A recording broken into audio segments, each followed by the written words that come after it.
da Mamosta Hasan Yıldız Türkiye Vakfı Jibovi Muhabın Ezici Türkiye Moderatörü yaptım. Hindisa Kherat'ın, Serçavat'ın. Değerli arkadaşlar, hepinizi saygıyla selamlıyorum. İsmail Beşçi Vakfı olarak bu yıl sezondan itibaren Kürdoloji çalışmalarıyla, Kürdoloji bilim çalışmalarıyla ilgili bir program yaptık. Her ayın sonunda Kürdoloji ile ilgili, Kürdoloji bilimiyle ilgili bir konu, bu işin uzmanı, bir akademisyen ya da bir yazar tarafından anlatımlarda konuyla ilgili konferanslar düzenleyeceğiz. Bir konferanslar dizisi yapılacak. Her ayın sonunda bir konferans yapılacak. İlk konferansımız Hasan Yıldız Hoca'nın Kürt tarih çalışmalarında metodoloji sorunu. Bu dizinin, bu serinin ilk konferansı bu olacak. Tabii Kürdoloji çalışmaları genel olarak tarih çalışmaları, coğrafya, antropoloji, etnografya, arkeoloji, sanat, dil, edebiyat birçok konuyu kapsadığını biliyoruz. Ve Kürdoloji çalışmalarına da özellikle 1700'lü yıllardan itibaren Avrupalı misyonerler, oryantalistler, askerler, tüccarlar başlattıklarını da biliyoruz. Kürdistan'a gelip Kürdoloji alanında çok önemli çalışmalar yapmışlardır. Bunlardan 1750'li, 60'lı yıllarda Kürdolojinin babası olarak bilinen Garzoni ile başladığı İtalyan filolog aynı zamanda Garzoni ile bu çalışmanın başladığını da biliyoruz. Ve 18 yıl Kürdistan'da kalıp Kürt dili üzerinde önemli eser yapmıştır. Çok sayıda çalışma var. Bütün bu Kürdoloji çalışmaları özellikle Avrupa devletlerinin arşivlerinde, metropollerindeki arşivlerinde mevcut. Rus Kürdologlar da bu konuda çok önemli. Tabii Kürdoloji çalışmalarının içerisinde en önemli çalışma tarih çalışması.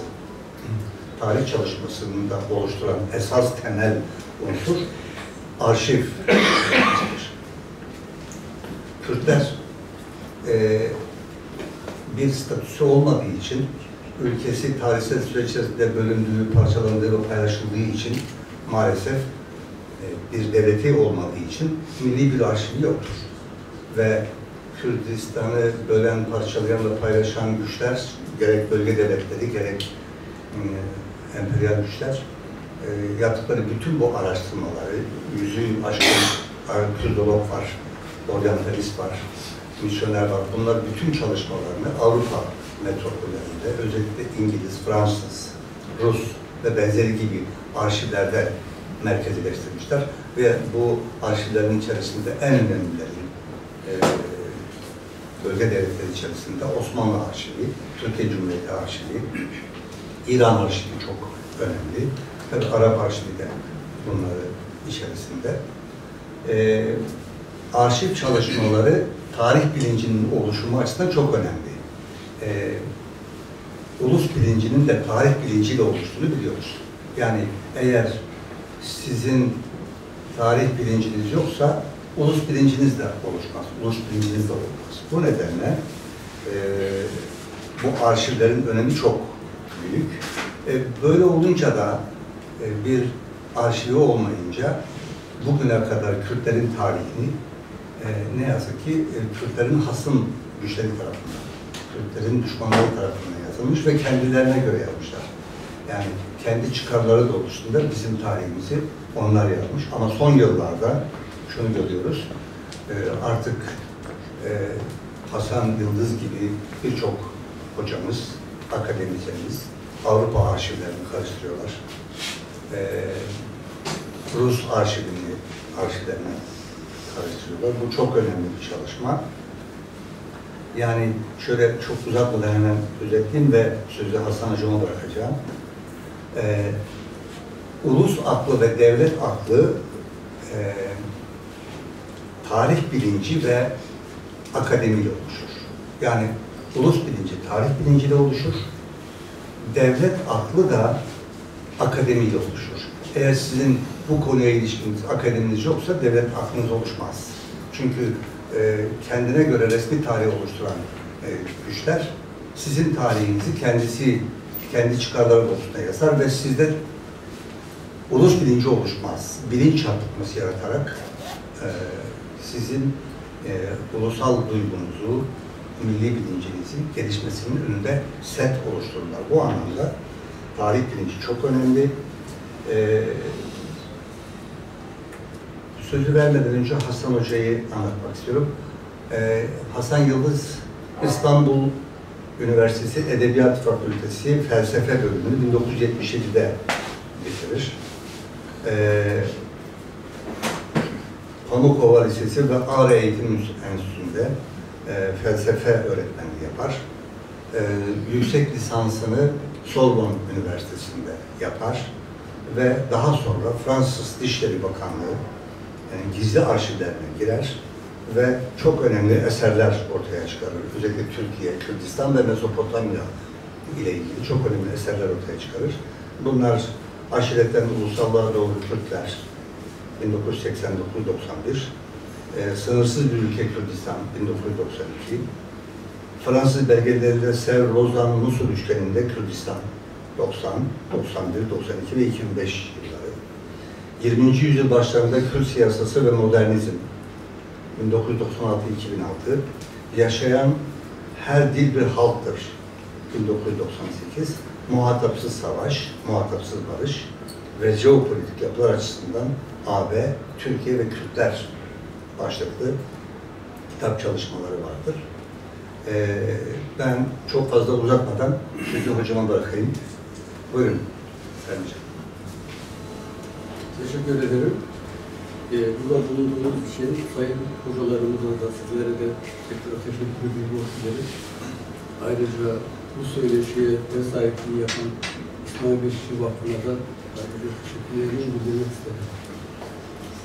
Konu başlığı olarak neden metodolojiyi aldığımı açıklamak ihtiyacı duyuyorum. Ayrıca böyle bir çalışmanın başlangıcının da benimle olması da bir anlamlı oldu. Öyle bir şey bilmiyordum aslında. Fakat metodoloji sorunu Türk tarih araştırmacılığında başlı başına bir sorun haline gelmiş durumda. Çünkü kaynak buluyoruz. Sosyal medyadan, basın yayın kuruluşlarından edindiğimiz bilgilerle yeni kaynaklar buluyoruz, doğru. Fakat bu kaynakların bir analizini yapmakta, sonuca varmakta yeterli bir akademik çalışmayı göremiyoruz maalesef. Bu çalışmalarda kaynağın köküne inmemiz gerekiyor. Bu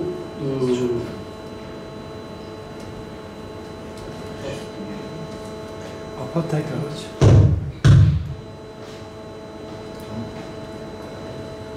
Ses çok yok. Yok, böyle Evet, hiç gerek yok. Bence daha doğal.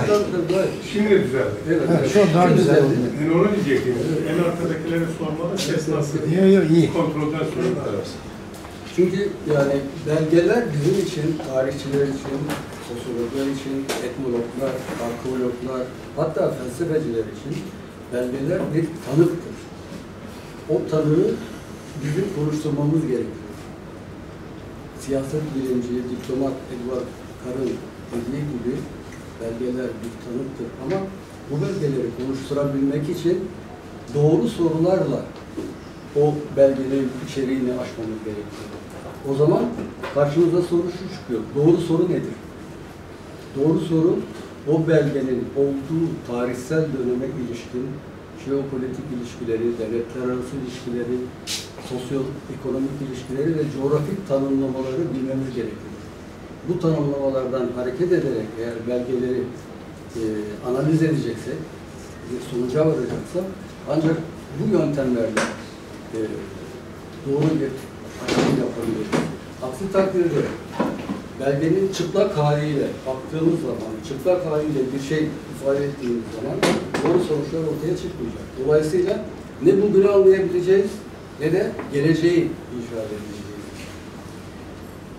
Bu bakımdan bir örnekle açarsak Türk tarihinden ilerleyelim istiyorsanız. Türkler İran platosuna ve Anadolu'ya geldiklerinde kendilerine bir yurt arama sevdası içindeydiler. Bir yerde yani Anadolu'yu bir hedef olarak seçmiş değiller. Bir yurt arıyorlardı kendilerine ve peşlerinde de Moğol sürüleri var. Moğollar var. Kaçıyorlar yani her iki tarafa. İşgal ettikleri yerleri o bölgenin o tarihsel adlarıyla kendilerine benimsediler. Yani onlar mesela Selçuklulara Selçuklu Sultanı denmedi. Biz bugün diyoruz Selçuklu Sultanı diye. O günlerde onlara yakıştırılan isim İklimi Rum Sultanları, Diyar-ı Rum Sultanlarıydı. Osmanlılar da öyleydi. Ta ki Fatih'in İstanbul'u almasına kadar. Fatih İstanbul'u aldıktan sonra yerleşen bir sistem oldu ve ondan sonra bir soy kökü arama şeyi çıktı, tarih bilgisi çıktı onlarda ve Osmanlı öyle gelişti. Buradan hareketle karşılaştığım bir yanılgıyı söylemek durumundayım. Fatih'le Akkoyunlu hükümdarı Uzun Hasan'ın karşılıklı mektuplaşmalarında veya Uzun Hasan'a diğer çevre beylerin yaptığı mektuplarda ifadesi şu oldu. Onu Med kralı olarak gösterdiler.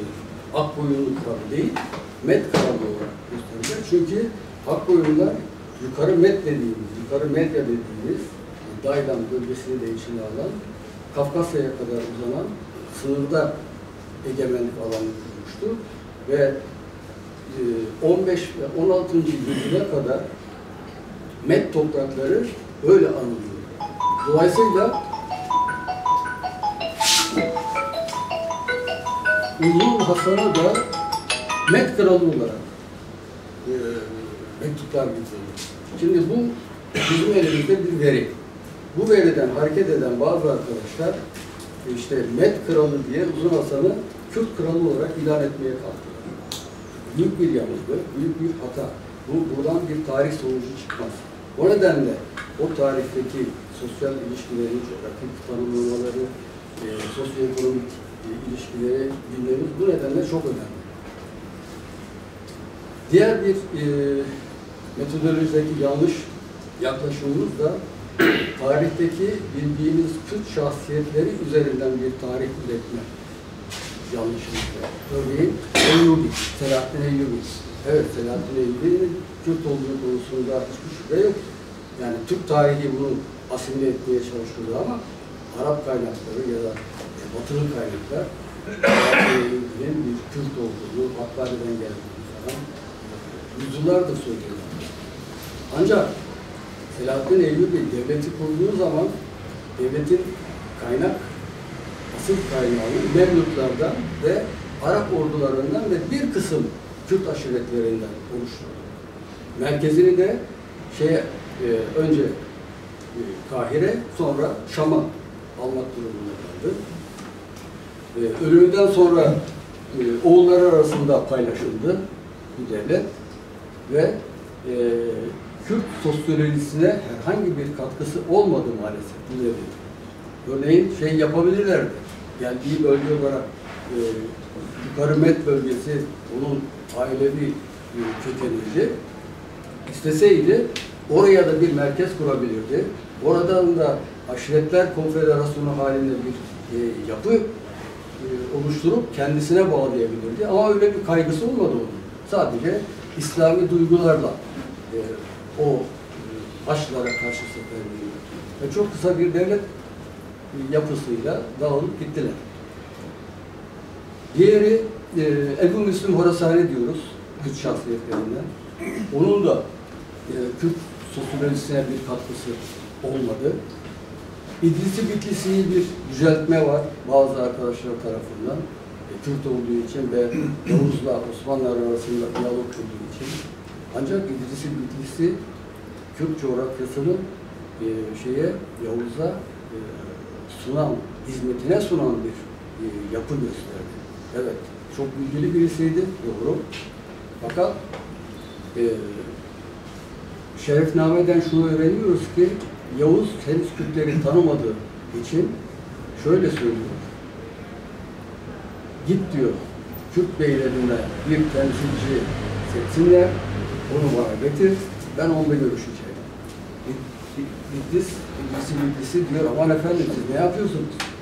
Eğer biz diyor bir kişiyi yaparsak, diğerleri diyor bize karşı düşman olacaklar. Öyle yapacağımıza bütün Kürt aşiretlerinin, o gün biz bugün beylik diyoruz ama işte 10 bin çadırlık, 40 bin çadırlık aşiretler var. O aşiretlerin de beyleri var. Yani bir devlet statüsüne kavuşmuş beylikler değil bunlar. Sadece aşiretlerin yönetici üst tabakası diyelim bunlara. Bunlara diyor, onurlandıralım hepsini ki bize bağlansınlar. Ve işte bazılarına göre 22, bazılarına göre 26 fermanla bu beylikleri kendisine bağlıyor. Saferilerin Anadolu'ya yönelik, Batı'ya yönelik mezhepsel akımlarını durdurmak için. Şimdi Kürt aşiretlerini böyle kendisine bağlıyor. Dolayısıyla bu tür yaklaşımlarla Kürt tarihi inşa etmek biraz eksik, yanlış ve sonuçlar oluyor. Son dönemde de şey çıktı karşımıza, işte Aliyev'in örneğin, Azerbaycan'da Aliyev'in Türk olup olmadığı konusunda. Yani Aliyev'in Türk olup olmamasının sosyolojisine ne faydası olabilir? Hiçbir faydası yok. Bunu tartışmanın da gereği yok. Aliyev Azerileşmiş bir Kürt tarihi. Dolayısıyla bir beklentimiz olamaz. Biz bu yaklaşımları Türkiye'de de görüyoruz. Yani Kürt kökenli insanlar var, devlet bürokrasisinde var, yönetici kliğinde yer almış üst seviyelerde ama Kürt coğrafyasına ve Kürt sosyolojisine bir şey yok. Dolayısıyla bunun üzerinden tarih inşa etmek son derece yanlış sonuçlar verecek. Diğer bir yaklaşım da bugün uluslaşma kavramı üzerinden yürütülüyor ki bu da çok bana göre çok tehlikeli. Ulus devletlerin sona erdiği, dolayısıyla devlet kurmanın yanlışlığı üzerine bir ideoloji üretilmeye çalışılıyor. Oysa bugün kaybolan, yok olan ulus devlet değil, devlet uluslar yok oluyor. Çünkü Jacobinizm ulus devlet adına uluslar yaratmadı. Devlet ulusları yarattı. Etatik bir kimlik, tek kişilik, tek ulus, tek vatan, tek dil bağlamında bir devlet ulus kavramı geliştirdiler. Ve Avrupa bu devlet ulus kavramından 60'lı yıllardan başlayarak uzaklaşmaya başladı. Yanlıştı çünkü. Devlet ulus, devlet sınırları içerisinde bulunan diğer etnik dilleri, diğer etnik milliyetleri, halkları asimile eden, tekleştiren bir konum, Jacobinist bir konumdu. Jacobinizm böyle gelişti Avrupa'da. Yani biz 19. yüzyılda yaşasaydık ya da 20. yüzyılın başlarında yaşasaydık, Jacobinizmi belki şey yapmayacak, eleştirmeyecek. Ama bugün geldiğimiz noktada bakıyoruz ki Jacobinizm devrimci niteliğini çoktan yitirmiş. Yok. Hatta o günlerde bile yok. Çünkü başka halkları siz eziyorsunuz. Başka halkları yok ediyorsunuz ve tek bir kimlik üzerinden devlet inşa ediyorsunuz. O yüzden bugün diyoruz ki onlar ulus devlet değil, devlet ulus anlayışıyla hareket ediyorlar. Ya bu konuda mesela ulus nedir tanımlamasını yapan Ernest Renan, Sorbonne Üniversitesi'nde yaptığı konferansta söyleşiler Jacobinizmi biraz liberalleştirmeye çalıştı. Örneğin kendi kökeni Breton olduğu için Breton olmakla Fransız olmak arasında bir çelişki olmadığını söylemeye kalktı. Ama arkasından hemen şunu söyledi. Benim için diyor, gerçek ulus İsviçre'dir. İsviçre'dir. gerçek ulus tanımlamasını İsviçre olarak gösteriyor. Neden? Çünkü orada 4 farklı bir dil var, 4 farklı bir ulus var ve farklı mezheplerden insanları birleştiren bir topluluk var. Orada gerçek ulusu tanımlamasını onlar üzerinden kurdu. Yani Jacobinizmi eleştiriyordu aslında o konuşmasında. Düşünelim, Napolyon ta Moskova kapılarına kadar gitti ama İsviçre'yi bir türlü işgal edemedi. İsviçre'ye Fransız Cumhuriyetçiliğini aşılamak, yeni bir anayasa yapmak istedi. Bunda da başarılı olamadı. İsviçre kendi yapısını korudu. Bugün de hala korumaya devam ediyor. Hiçbir sorun olmadı.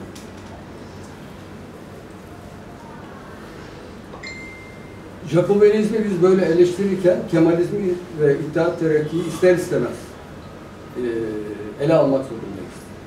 Çünkü bu insanlar o günün ideolojik yapıları altında etkilerle büyüdüler. Kemalizm öyle. İttihat Terakki içinden çıktı. Ve Kemalizm sert, katı bir Jacobinizm uyguladı Türkiye'de. Bunu eleştirebiliriz. Ama niçin Jacobinist oldukları için eleştiremeyiz? Öyle bir hakkımız olamaz. Sadece eleştireceğimiz şu, bizim Jacobinistlerimiz neredeydi o dönemde? Eğer bizim de bir Jacobinist kliğimiz olsaydı ve bu iki klik birbiriyle çatışmalı ya da anlaşmalı bir iletişim içerisine girselerdi ve oradan bir sonuç çıksaydı o zaman eleştirme hakkına sahip olacak. Oysa bizim Jacobinistlerimiz metropollerde, daha doğrusu İstanbul'da oturup oradaki merkezi siyaset içerisinde kendilerine yol aramaya çalışan, Kürt sorununa bir çözüm bulmaya çalışan, fakat işte batılı ülkelerin konsoloslukları aracılığıyla bir şeyler üretmeye çalışan ama kendi toplumuyla da hiçbir ayak bağı olmayan, örgütsel bağı olmayan topluluklar Kürt siyasal hareketi o dönemde. Yani onlar Jacobinist bile olamadılar. Kürt siyasal yapısı açısından. Dolayısıyla orada öyle bir handikapımız var. Bu çerçevede Kürt toplumunun neden bu hale geldiğini maalesef analiz etmemiz bu nedenle çok çok önemli. Buna şeyden başlayabiliriz. İdrisi Bitlisi'nin yaptığı o tek tek aşiretlere bağlı birlik anlayışı. İkincisi, Osmanlı'nın 17. yüzyılda başlayan toprağa yerleştirme, birlik ve düzenlik adını verdiği toprağa yerleştirme siyasetiyle Kürt aşiretlerine belli bir hat boyunca yerleştirme siyasetinde gündeme getirmemiz gerekiyor. Bu da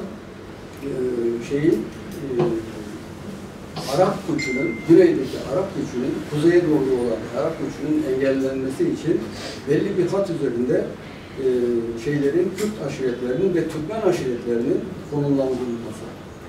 Türkmen aşiretleri yerleştirildikleri alanlarda kalamadılar. Maalesef kalamadılar. Kaçtılar. Kimisi kaçtı. Bazıları kaldı. Kalanlar kimisi Kürtleşti. Bazı aşiretlerde bulundu. Ama Kürt aşiretleri büyük ölçüde o bölgede kaldılar ve bu yapılanmalar Abdülhamit dönemine kadar geldi. Abdülhamit döneminde bu yapılar Hamidiye alayları içerisinde örgütlendiler. Sınır hattı böyle çizildi. Ben şunu iddia ediyorum rahatlıkla, Türkiye'deki sınır hatlarını çizen Mustafa Kemal falan değildi, Misak-ı Milli değildi. Abdülhamid'in yaptığı o Hamidiye alaylarıyla çizdiği bir sınır hattıydı. Hem güneyden hem de doğudan şeye kadar İran sınırı ve Kafkaslara kadar uzanan, hatta Kürt aşiretlerini yerleştirdiler. Bir sınır boyu gibi yerleştirdiler. Bunlar Kürt coğrafyasına, Kürt sosyolojisine çok ters etkiler yarattı. Çünkü Hamidiye alayları oluştuğu zaman mesela sadece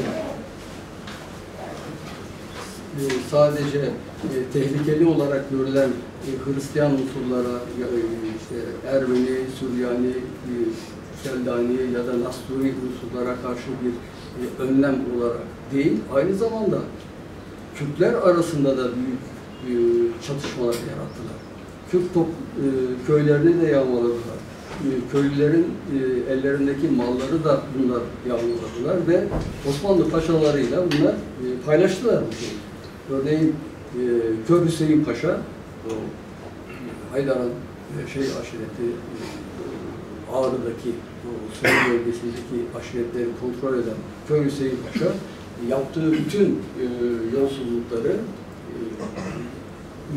Paşa ile Zeki Paşa ile paylaşan birisi olarak karşımıza çıktı. Güneyde ise bakıyoruz Güney'i kontrol eden Milli Aşireti. Milli Aşiretinin içerisindeki bir sürü diğer aşiretler. Bunlar kanalıyla yolsuzluklar, toprağa el koymalar oldu. Buna karşı halk isyan ettiğinde ya da tepki gösterdiğinde mahkemeler ya da Osmanlı idaresi hiçbir yaptırım uygulamadı. Ancak ta ki İttihat Terakki yönetime gelene kadar. İttihat Terakki subayları iktidar olmadan önce Hamidiye alaylarına karşıydılar. Yani bunu modern orduya uygun görmüyorlardı. Modern ordu yapılanmasına aykırı görüyorlardı. Ama ne zamanki iktidar oldular ve gördüler ki Hamidiye alayları çok faydalı işler yapıyor kendileri açısından, onları korumaya devam ettiler. Sadece Hamidiye ismini çıkardılar. Aşiret alayları diye bir altında birleştirdiler bunları. Bu aşiretler aynı zamanda Hicaz Demir Yolu'nun korunmasında da kullanıldı. Aşiretlerin bir kısmı bugün Suriye'nin kuzeyindeki bölgelerde, Afşin'de, daha aşağıda o bölgelerde bu aşiretler konumlandırıldı. Yine 17. yüzyılda başlayan bu birlik düzenlik hareketi ve toprağa yerleştirme hareketinde 40.000 çadırlık bir Kürt aşireti de Amik Ovası'na yerleştiriliyor. Dolayısıyla bizim Kürt coğrafyasında bir önceki söyleşide şunu söylemeye çalışmıştım. Kürtler Zaroslardan kuzeye doğru yayıldıkları zaman bu Arap akınlarının, Arap İslam ordularının Bizans'a karşı yürüttüğü savaşlarla beraber Kürtler kuzeye doğru yöneldiler. Bunu söylediğinde bazı arkadaşlar hemen yani biz yok muyduk burada gibi bir telaşa düştü arkadaşlar. Sanki diyelim Diyarbakır'da, Elazığ'da, Malazgirt'te, Kars'ta, Ağrı'da biz yok muyduk diye bir şeye kavuştular, bir kaygıya kavuştular, bir soru sordular. Aslında Kürtlerin daha kuzeye yayılması, Zavroslardan, Ed ülkesinden daha kuzeye ve batıya yayılmalı süreci İslam akınlarıyla ve Selçuklu akınlarıyla beraber oldu. Çünkü Mervani Kürt Devleti kurulduğu zaman Harput, Bitlis, Malazgirt, Tatvan buralar Ermeni beylerinin elindeydi. Örneğin Malazgirt'teki Ermeni beyliği Mervanilere vergi vermek zorundaydı. Bunlar Kürt aşiretleri önce şehir çevrelerinde yoğunlaştılar. Sonra yavaş yavaş şehirlere doğru yerleşmeye başladılar. Ve Osmanlı'nın son dönemlerinde de ticareti ve zanaatçılığı elinde tutan Süryaniler, Ermeniler daha batıya doğru göç edip şehirleri terk ettiklerinde Kürdistan coğrafyasında bir ekonomik sıkıntı başladı. Çünkü Kürt aşiretlerinin sanat ve sanatçılıkla olan ilişkisi çok sonradan gelişti. Önceleri bunları yapanlar maalesef Ermeniler, Süryaniler.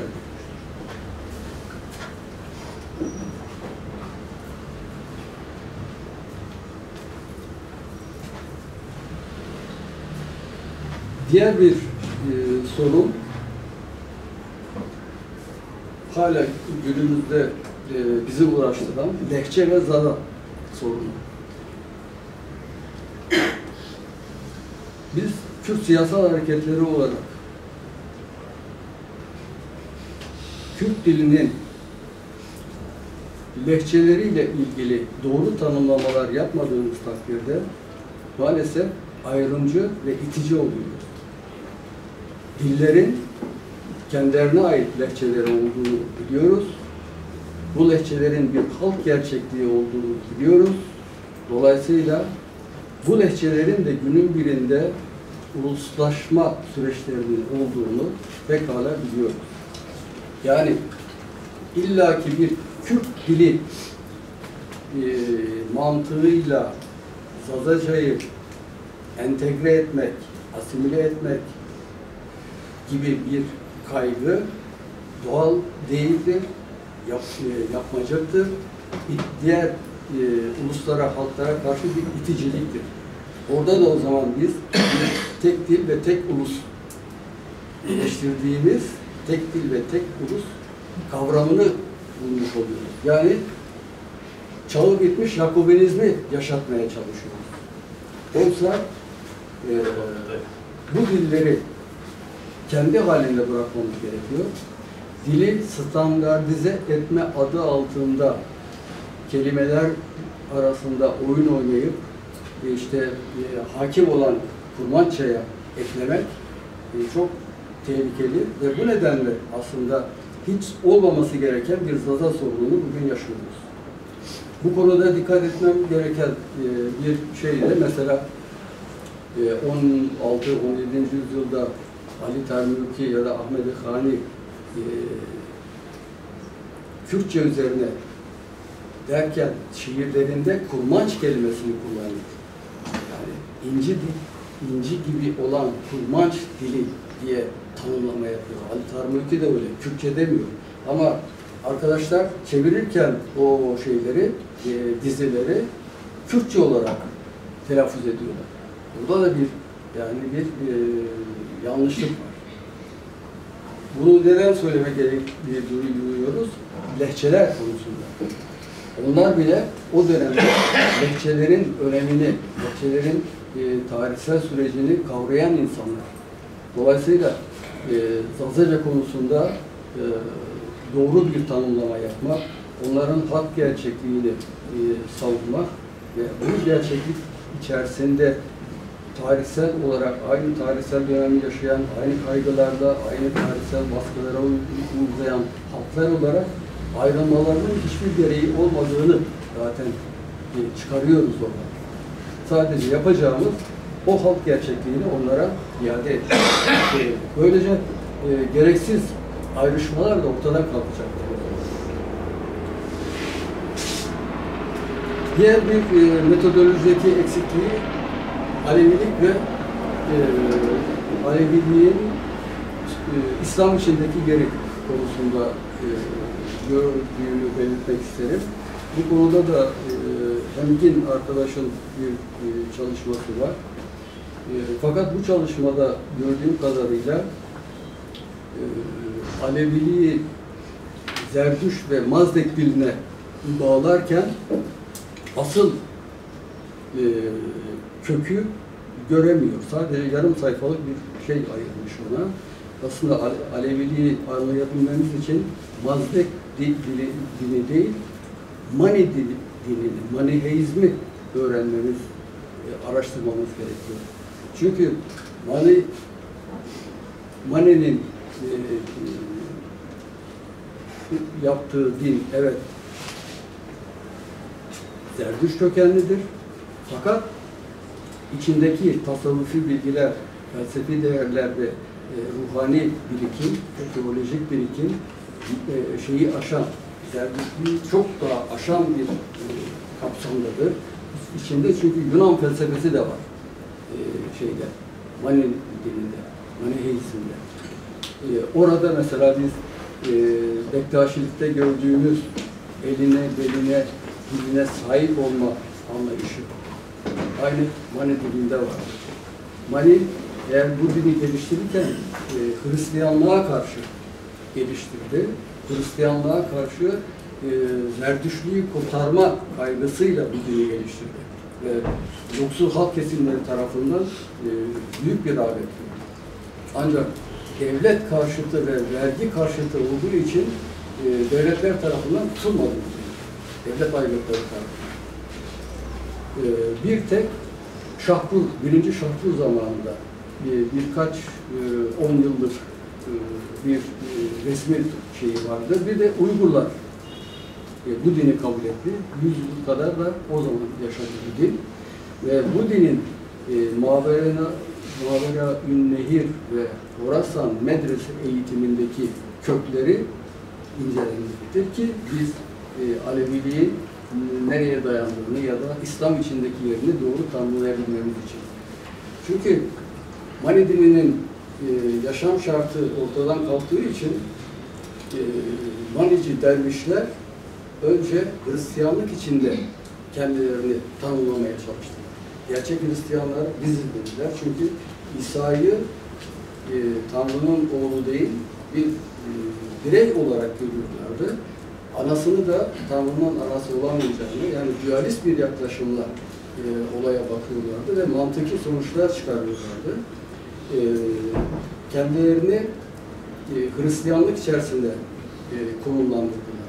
İşte Pavlusçular dediğimiz merkezi Adıyaman olan, Malatya, Dersim, Sivas olan bölgelerde Pavlusçu Ermeniler şeye karşı, Bizans Kilisesi'ne ve Bizans'a karşı savaş veriyorlardı o dönemde. İşte şeyler, Arap akımları başladığı zaman Araplar, Hristiyanlar arasındaki bu çelişkiden faydalanarak şeylere, Bizans İmparatorluğu'na karşı onları da ön planda sürüyorlar. Balkanlara geldiğimizde Mani dini Bogomiller eliyle bu sefer yaygınlaşmaya başladı. Aynı Pavlusçularda olduğu gibi Bogomiller biraz daha felsefi yönleri ağır basan bir akımdı. Bu Bogomillerin önemi şuradan kaynaklanıyor. Bogomiller Bizans'ı zayıflatan en büyük etkilerden birisidir. Bogomiller Bizans'a asker vermiyorlardı, vergi vermiyorlardı. Dolayısıyla Bizans'ı içten çökerten bir yapıya sahiptiler. Biz Türk tarihinde mesela İstanbul alındığı zaman şeye bağlarız. Fatih Sultan Mehmet'e bağlarız olayı, biter. Ya da Türklere bağlarız, biter. Oysa Bizans'ı içten çökerten ve alınacak konuma getiren akım Bogomiller'dir. Şuradan mesela örnek de verebiliriz. Bizim Türk tarihinde de geçiyor. İşte İstanbul alındığı zaman kilise şeyi tartışıyormuş. İşte, meleklerin dişi mi erkek mi olduğunu tartışıyorlarmış. Bu tür tartışmaları Hristiyanlık içerisine sokanlar işte Bogomilcilerdi. Bogomilcilerin kaynağı Mani dini olduğu için ve Mani dininin felsefi ayağı Horasan ve Mavera-ün nehirlerindeki medrese eğitiminde olduğu için bizim dervişlerimiz de Anadolu'ya geldiklerinde Osmanlı çok iyi bir stratejiyle önce Bektaşi dervişlerini Anadolu şeye gönderdi. Trakya'ya, Balkanlara. Balkanlarda bugün şeyin yükselmesinin en büyük nedeni, Bektaşiliğin gelişmesinin nedeni budur. Bogomillerle Bektaşilerin uzlaşma noktalarının felsefi köklerinin, teolojik köklerinin aynı olmasından kaynaklanıyor. Ve Bogomiller ve şeyler, Pavlusçular Osmanlı'ya, Bizans'a asker vermezken Osmanlı'ya asker vermeye başladılar.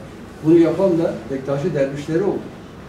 Dolayısıyla Yeniçeri dediğimiz ocağın köklerini işte Bogaviller, Havlusçular ve bir kısım işte savaş esirleri kanalıyla Yeniçeri Ocağı kuruldu.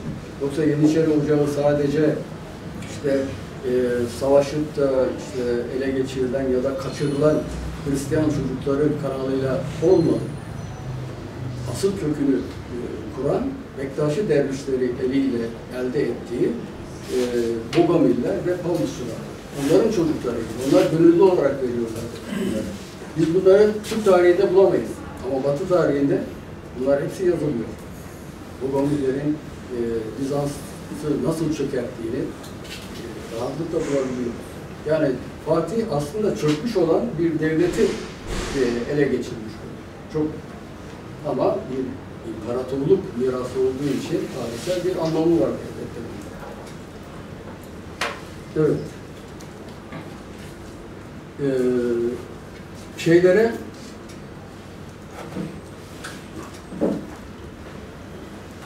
coğrafyamızda Zerdüşt diye idam edilen, yakılan, derileri soyulan insanlara köklerine baktığımızda onlar mecusi olarak toptan bir anlayışla yargılanıyorlardı. Fakat bu insanların verdikleri eserlere baktığımızda onlarda çok daha ruhani, çok daha felsefi görüşlerin olduğunu görüyoruz. Şeyi aşan, Zerdüşt'ü aşan. Bunlar da Mani dininden kaynaklanıyor. Mani dininin özelliklerini yaşıyorlar. Örneğin Fuzuli, Nesimi, Allacı Mansur, İbn Sina, Farabi.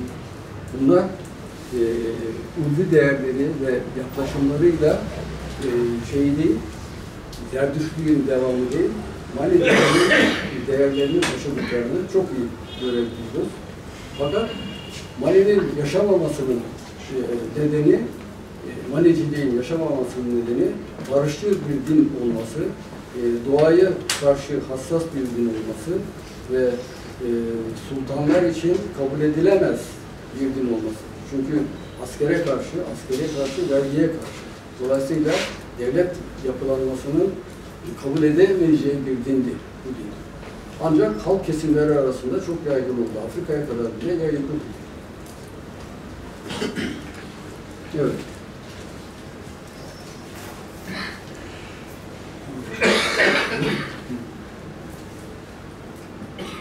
Bir de Kürt coğrafyasında önemli olan bir nokta, merkezle olan ilişkiler ve de merkez dışı kalan ilişkiler sosyolojik olarak incelendiğinde iki yapı arasında büyük bir farklılık oluyor. Merkezle olan ilişkilerde, bölgelerde Kürt dinamizmi maalesef çok zayıf. Aynı kuzeyde olduğu gibi. Kuzeyde bölüp parçalanmak çok kolay. Merkezle olan ilişkilerden. Güneyde ise aynı yaklaşım Süleymaniye bölgesinde görüyoruz. Süleymaniye'li aydınlar Osmanlı Sarayı'yla çok yakın ilişkiler içerisindeydiler. Osmanlı Sarayı'na bakan verdiler, bürokraside bir sürü rol aldılar. Ordu yapılanması için de büyük rütbelere ulaştılar. Böyle bir gelenekten geliyor Süleymaniye ve Süleymaniye bugün o handikapı hala yaşıyor. Şeyh Mahmud Berzenci olayında yaşadığı gibi. Mahmud Berzenci'yi bu insanlar yalnız bıraktılar. O isyan döneminde. Mahmud Berzenci'nin etrafında bu nedenle Kemalist aydınlar çok rahatlıkla bulundu ve Kemalist aydınlar yönlendirdi Mahmud Berzenci'yi. Yanlış bir yöne gittiler. Merkezle uzaklaşan tek bölge Barzan-Bektenan bölgesidir. O bölge başından beri, Osmanlılar döneminden beri Şeyh Abdüsselam Barzani'den beri ulusal istemlerle, dille, kültürle o bölgenin otonom bir yapıda ulaşması için ellerinden gelen bütün her şeyi yaptılar. Ve bu bölge devletle bağı da en zayıf olan bölgelerden birisiydi. Ve tarihsel sürece baktığımızda ulusal dinamizmin en yoğun olduğu bölgenin de burası olmasının bir anlamı burada.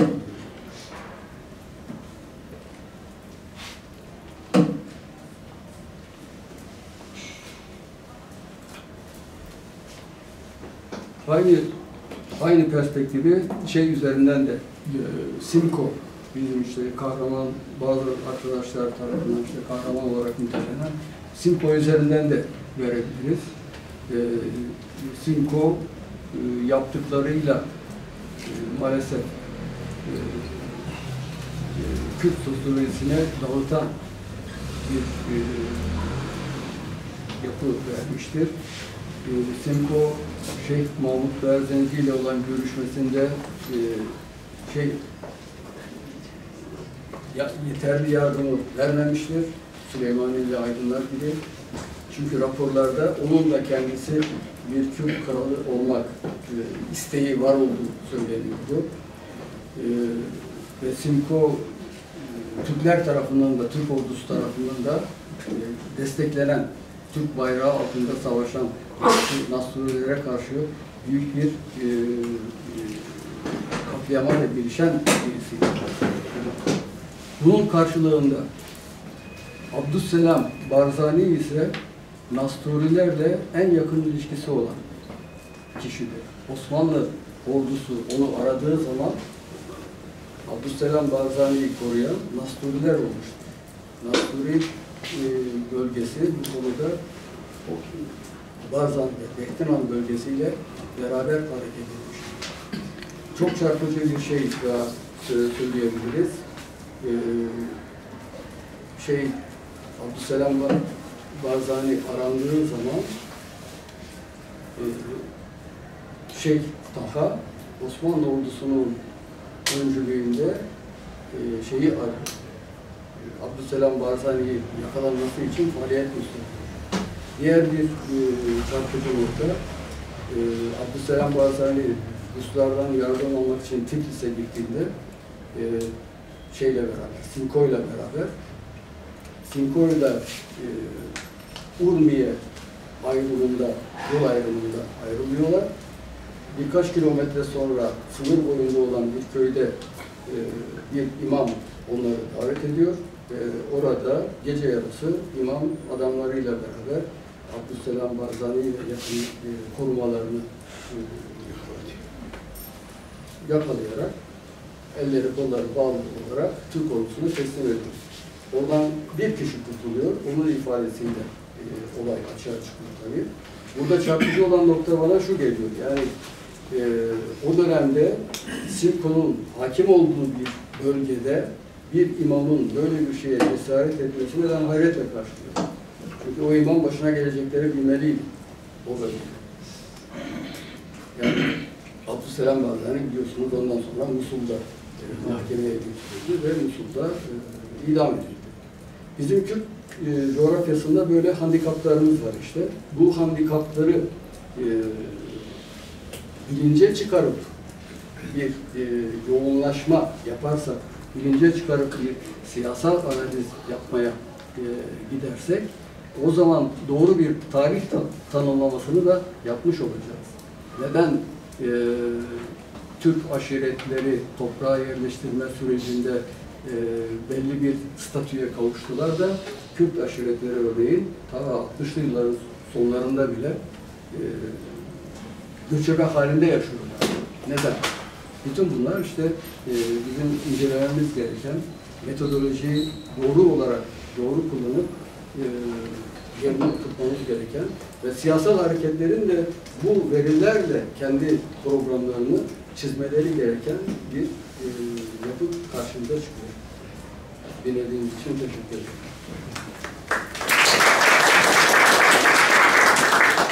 Teşekkür ederiz hocam. Şimdi bu bölümde soru ve cevaplar olacak. Hocaya sorularınızı alalım.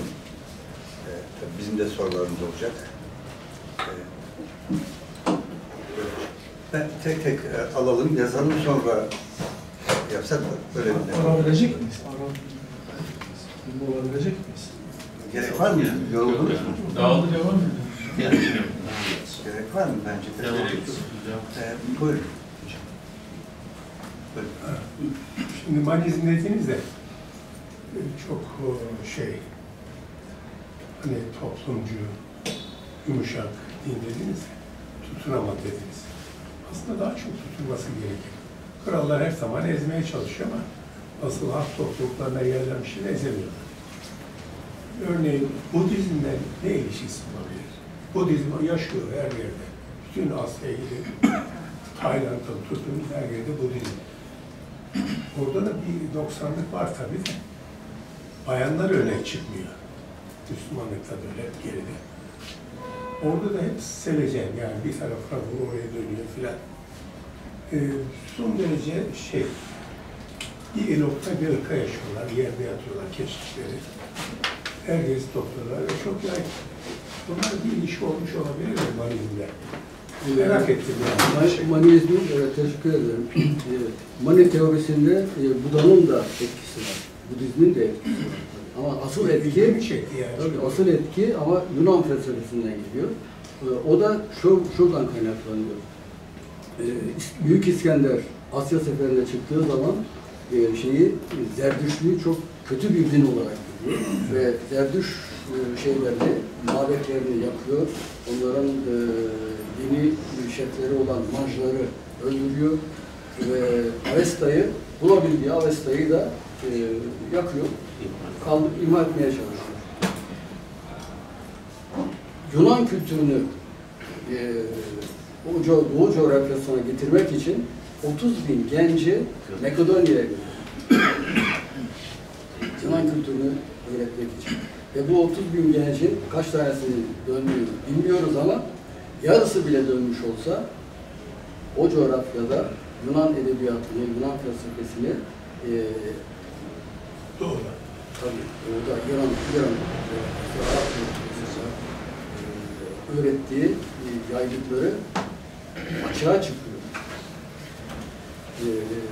Mani onun üzerinde 3. yüzyılda Biliyor. tabii geliyor. Hristiyanlığa karşı o dini Zerdüştlüğü kurtarma amacıyla, önce kurtarma amacıyla yapıyor fakat öyle bir gelişme gösteriyor ki yepyeni bir din ortaya çıkıyor orada. Halk katında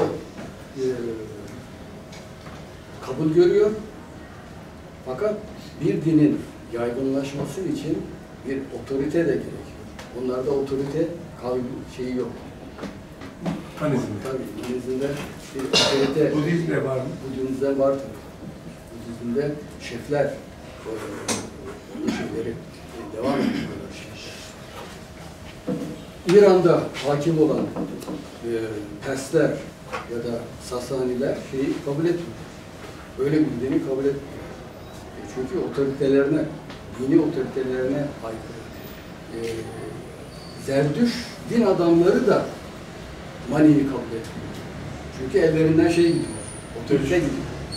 Bu nedenle sadece halk arasında, halk katında yaygınlaşıyor. Yani halk katı derken Roma kapılarına kadar bile gidiyor. Hatta Bogomiller daha sonra Fransa'ya, Almanya'ya, İtalya'nın kuzeyine, oraya kadar yaygınlaşıyorlar. Bogomillerin devamı olan Katarlılar, bizim bildiğimiz Haçlı seferleri, İslam'a karşı yapılan Haçlı seferlerinden önce Haçlı seferi Katarlılara karşı.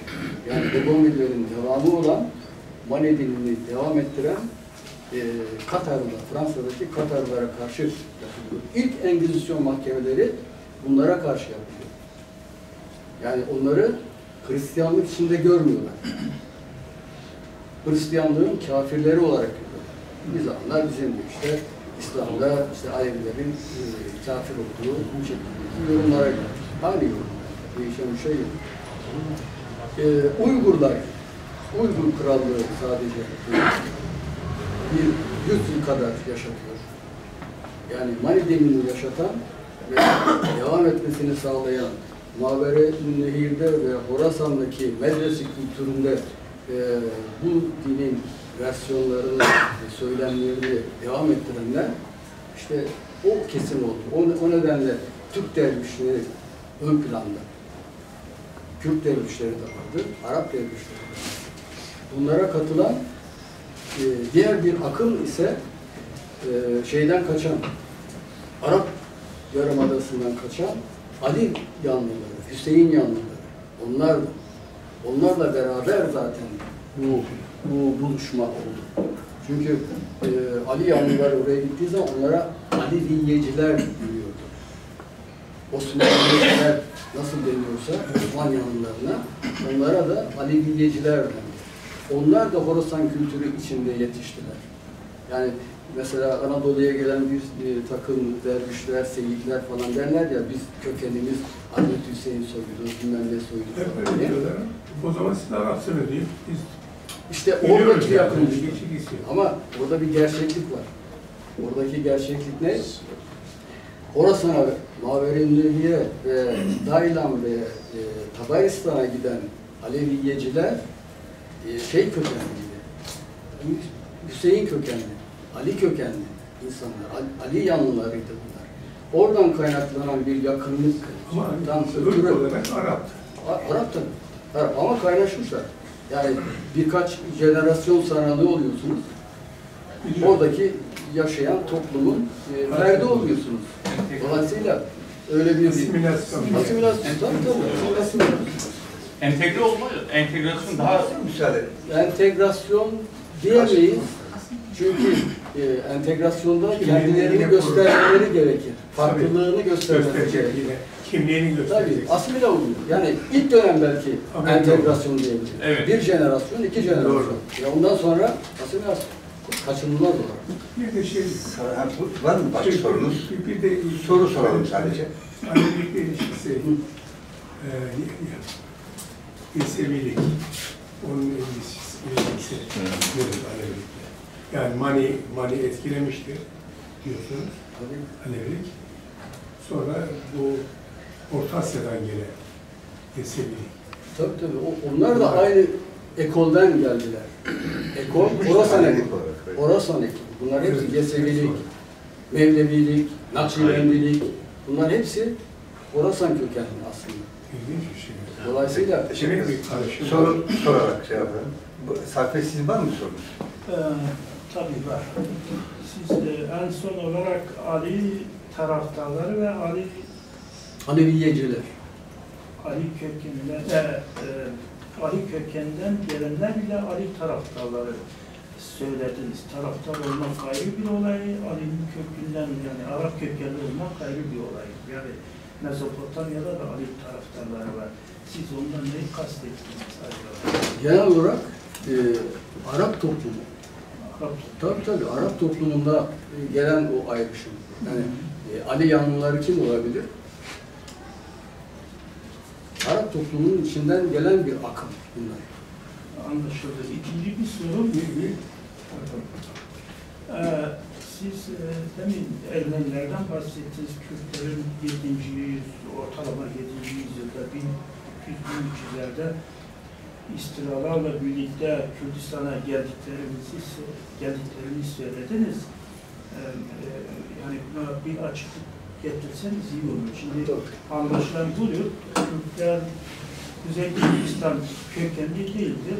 İran ve Irak parçalarından kuzeye gelmişlerdir. Onlar gelmeden önce Kuzey Kürdistan olduğu gibi Ermeni toprağıdır.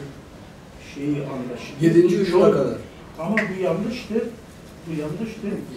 Gazaların ortaya çıkışı 4 yıl önce Aras ile Kazak Denizi arasıdır. Bir.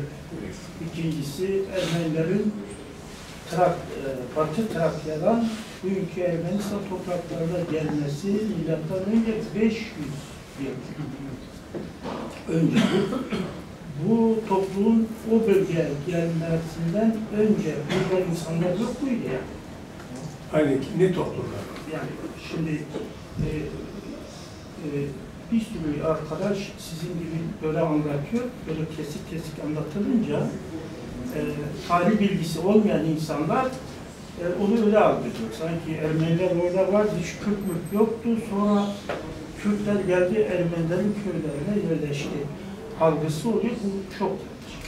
Çok yanlış. Eğer tarihleri doğru konumlamazsak dediğiniz haklı. Ama bak dikkat edin, milattan önce 500 yıl diyorsunuz. Evet.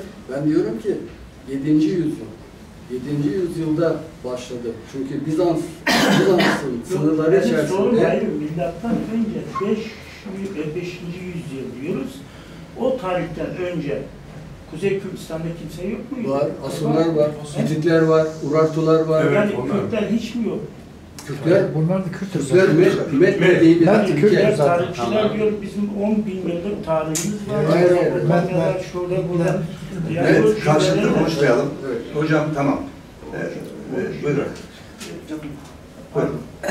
Mutlaka bir şey söyleyeceğim. Ben bu Sınkı ağabeyla Sınkı Şikab'ın ilk defa böyle bir şey duydum. Yani. Zaten handikap var tarihimizde de. Bunu açabilir misin biraz orada sen? Simko, Evet. Simko Türk bayrağı altında savaşan birisi. Yani Kürt olarak savaşıyor tamam. Ama hedefi yok. Bir hedef yok, bir stratejisi yok. Ama İran'a karşı savaşıyor. İran'a karşı da savaşabilir. Savaşabilir. Yani Bayağı var mı? mesela Nasturilere karşı yapılan katliamlarda Simko'nun büyük bir rolü var. Sadece o değil. Mesela biz çok yücelttiğimiz Bedirhan Bey var. Bedirhan Bey'in isyanı var. Bedirhan Bey oradaki isyanda Nasturilere karşı büyük bir katliama girişerek aslında kendi yapmak istediğini bozdu. Stratejik olarak sen çevre halklarla ilişkini geliştirecekken gidiyorsun, çevre halklarda en zayıf olan kesimi, Nasturileri baskı altına alıyorsun. Onlar dini liderleri aracılığıyla Osmanlı'ya vergi veren bir toplumdu. İkinci bir vergi istiyorsun ondan.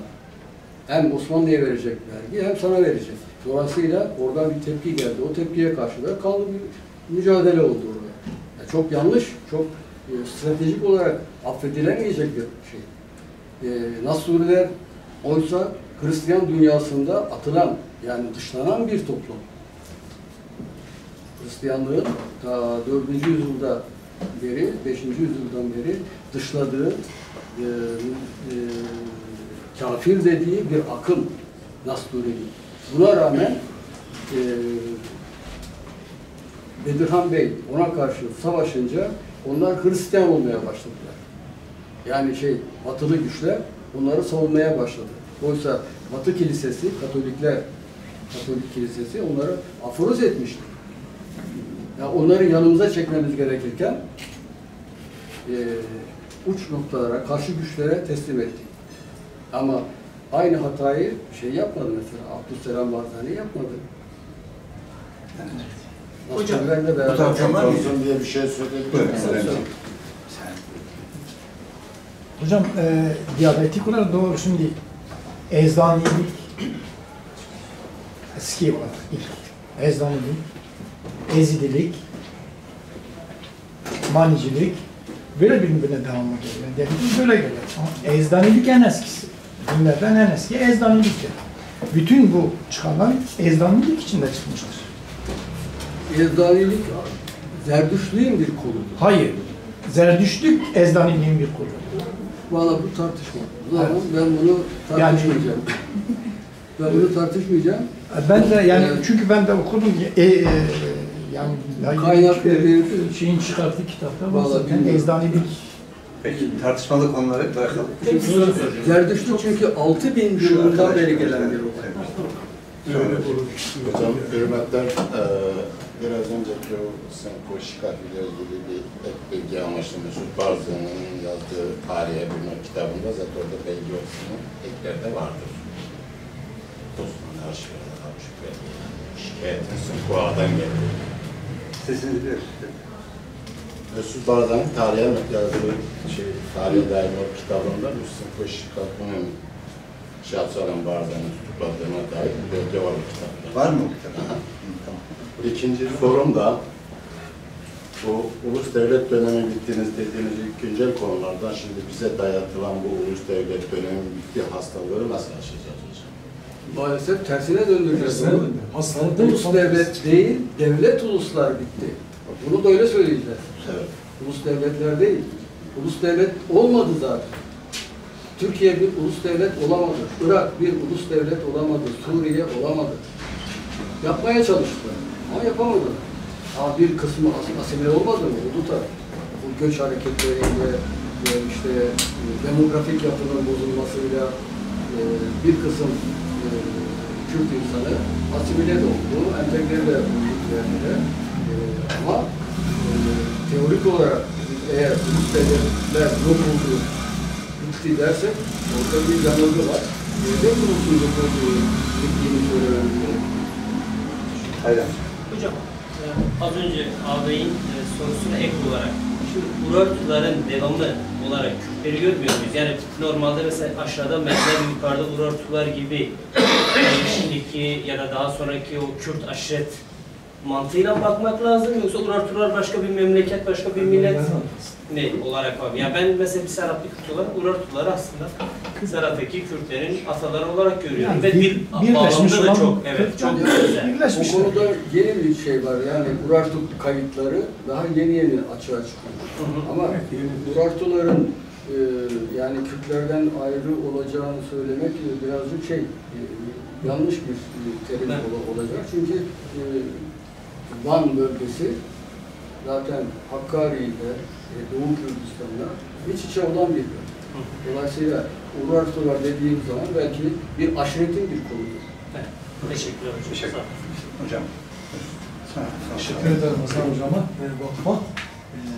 Merak ettiğim Kürt milliyetçiliği bu noktada devlet kurucu, ulus inşa edici olamamıştır.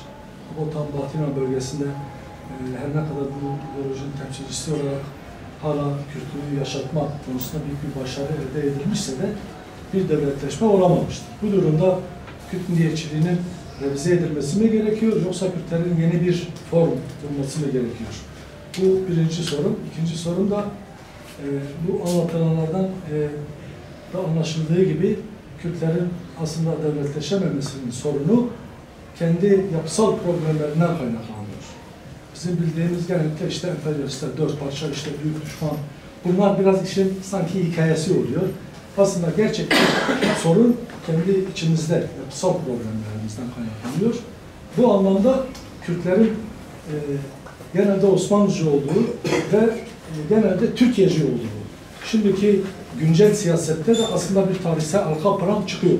Böyle bir gerçek var mıdır? Evet, maalesef yani katılmamak mümkün değil. Çünkü Kürt halkının, Kürt aşiretlerinin yaşadığı bölge, dikkat edilirse Zagroslardan yukarıya kadar, Kafkaslara kadar uzanan, oradan Elbruz Dağları'nı, Daylam'ı, Kabaristan'ı çevreleyen Güney Hazar Denizi'ni ve oradan da Horasan'a kadar giden bir yay çemberi içinde. Ve bu coğrafya büyük savaşların, büyük askeri geçitlerin stratejik geçiş alanı. Kürtler neden şehirlerde barınmadılar? Çünkü şehirler bu tür askeri seferlerin ilk saldırı odağıydı. Dolayısıyla bu askeri geçitlerde, yani Perslerle Yunanlar arasındaki savaşlarda, Sasanilerle Bizanslar arasındaki savaşlarda, o geçit alanlarında kalmamak için dağlık alanlara çekilerek kendilerini korudu. Evet. Sosyolojik olarak öyle bir kaygı vardı. Öyle bir şey var. Evet. Dolayısıyla orada oradaki sosyolojik yapı damgasını vurdu. Gelecekteki yapılanma. Kaygı oydu tabii. Birinci sorunuzu Kürt milliyetçiliğe ilgili yani yeni bir form ne yapmak lazım? Ya da milliyetçiliği yeniden hani Kemalizmi revize etme gündemde ya. Acaba Kürt milliyetçiliğini yeniden revize etmemiz mi gerekiyor? Yoksa Kürtler için yeni bir form, yeni bir anlayış, yeni bir ideoloji mi kaygısı yani siyasal terminolojiden uzaklaşmamak gerekiyor. siyasal terminolojimiz şey olabilir, federasyon olabilir, otonom olabilir, devlet olabilir. Bu tarihin akışına bağlı bir şey. Bugünden söylenecek bir şey değil. Ama sınırlar konusuna geldiğimiz zaman biz mesela genellikle şey diyoruz sınırlara, işte emperyalizm cetveli koydu, çizdi, burası senin, burası benim gibi. Maalesef öyle değil. O cetvellerin içine baktığımız zaman orada sosyoekonomik ilişkilerin belli merkezlerde yoğunlaştığını görüyoruz. Yani Suriye sınırı çizildiği zaman böyle cetveller, evet bir düz hat doğru. Niye düz hat? Çünkü bir çöl yaşamı. Yani kıvrak bir alan değil. Ama orada yaşayan insanların Şam ve Halep'le olan sosyal ilişkileri var. Irak'ta yaşayan, Musul'da yaşayan insanların Bağdat'la ilişkileri var. Umman'da yaşayan, Ürdün'de yaşayan insanların Amman'da ilişkileri var. Lübnan mesela niye ortaya çıktı? Yani tesadüfi, rastgele bir Fransız emperyalizmi istediği için değil. Oradaki bir yoğunlaşma merkezi ve ticari anlayış farklıydı çünkü. Dolayısıyla bu sınırlar bu çerçevede Osmanlı'nın da işte biraz önce bahsettiğimiz aşiretlerin yerleştirilmesi, Hamidiye alaylarının o sınır boylarına konulması bir suni bir sınır gibi oldu. Ama o suni sınır Sèvres ve Lozan görüşmelerinde yasal bir sınır haline geldi. O sınır boyları. Dolayısıyla kuzeydeki Türklerin merkezle ilişkileri farklıydı. Barzan, Bektenan bölgesinin merkezle ilişkileri çok daha farklıydı. Ve şeyi de söylemem gerekiyor geçmeden, sadece Osmanlı ile değil, İngilizler Irak'ı işgal ettiklerinde, yönetim kurduklarında bile Barzan, Bektenan bölgesi Bağdat yönetimiyle hiçbir zaman uzlaşamadılar. Hep aykırı, uzak durdular onlar. Ama Süleymaniye ile aydınlar koştular. Bakanlık elde ettiler, subay oldular, bürokrasi ve görev aldılar ve Mahmut Berzenci'yi yalnız bıraktılar. Mezarlık onların şeyleri de dolu bu mezarlığı. Kemal Hoca buyurun sorun. Burada. Evet İstanbul'da. İbrahim Hocam, biz kerayna kuşları gibi kalmışsa zaten biraz pozitif ayrımcılıklar diyeceğim ama şimdi hocam siz Kürtlerin kuzeye yerleştirilmesinden bahsettiniz. Orada kastettiğiniz kurmaçlar ama Deylen teorisi üzerinden zadalar ayırıyorsunuz. Doğru mu? Bunu bir açar mısınız? Bir. İki, Kürtlerin geçmişte Jacobinism'den etkilenmediğini onu yeterince kullanmadıklarını doğru anladıysam.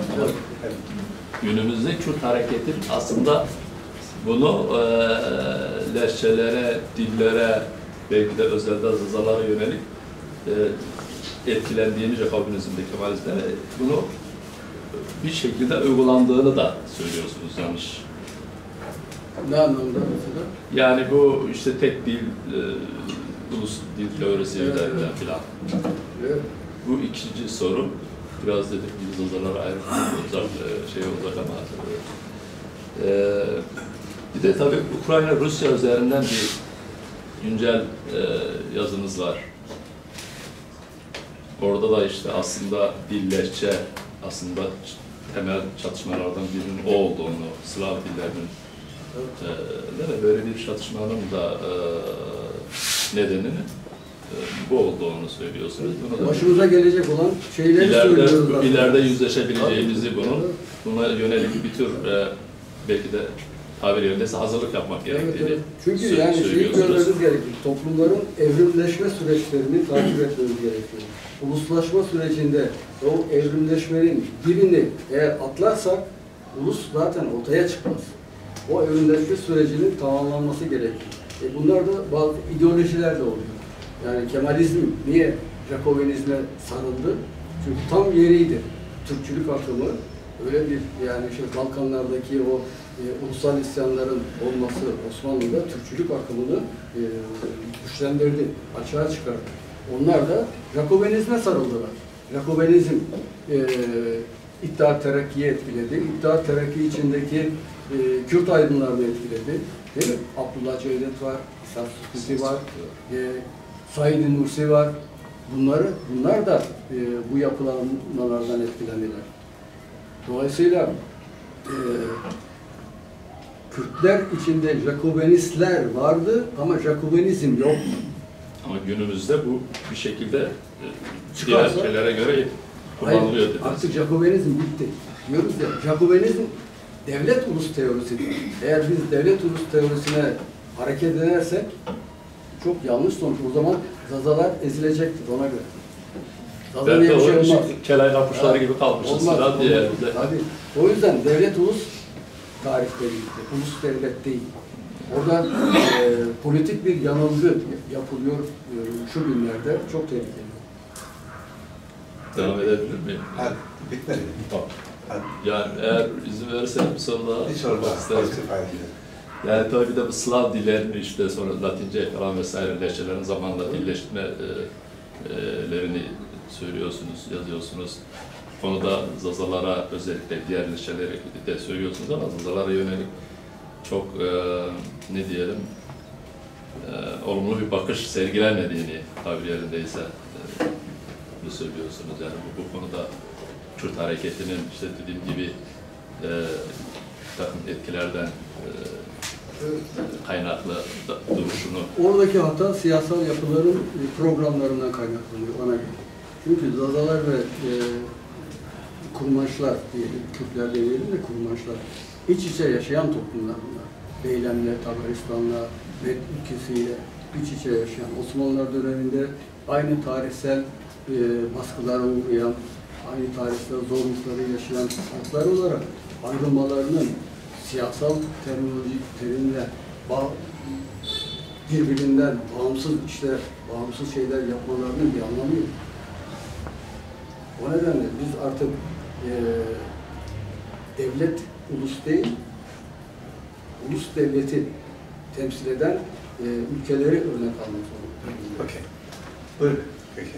Ya aslında Cemal Hoca'yla yıllardır daha önce burada gördüm, sevindim de bu Zaza Kurmaz konusunu kendi aramızda tartışırdık. Şimdi Hasan Hoca bir noktaya dikkat çekerken ya işte daha önce kuzeyde Ermeniler yoğunluktaydı, sonra işte İslam döneminde Kurmaş ya da Kürtler orada yoğunlaşmaya başladı. Tespitinden hareketle belki haksız bir takım tepkilere de neden oluyor. Az önce arkadaşımızın da belirttiği ya burada Muratlılar da zaten vardı Kürtlerin, bunların aynı zamanda devam ediyor. Şimdi Hasan Hoca direkt işte Zaza milleti, Zaza ulusu deyince yani sanki böyle Kürtlerden halkı ayrı. diyor. Halkı.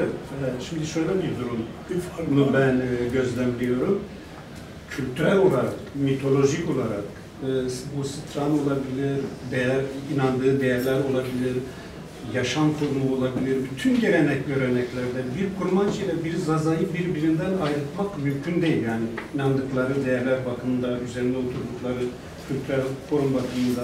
Bu namusla ilgili olabilir, bu cesaretle ilgili olabilir, bu kavgayla ilgili olabilir, bu yerleşim düzeniyle ilgili olabilir, bu mutfakla ilgili olabilir. Bütün bu yani linguistik, diyalektik çerçevesinin dışındaki diğer bir Kürdüyle yani diğer bir kurmanç ile bir Zaza'yı birbirinden ayırt etmek mümkün değil. Artı Doz'da biz küçük bir şey çıkarmıştık, cep sözlüğü. O sırada epey yani bu sözcüklerin etimolojisi üzerinde arkadaşlarla birlikte çalıştık, araştırdık. Bende şöyle bir kanaat oluştu. Ya aslında kurmancının da kökeni Zazaça'dır. Kurmancı Avesta'ya kadar gider. Kurmancının transforma olmasının nedeni coğrafik olarak yayılması.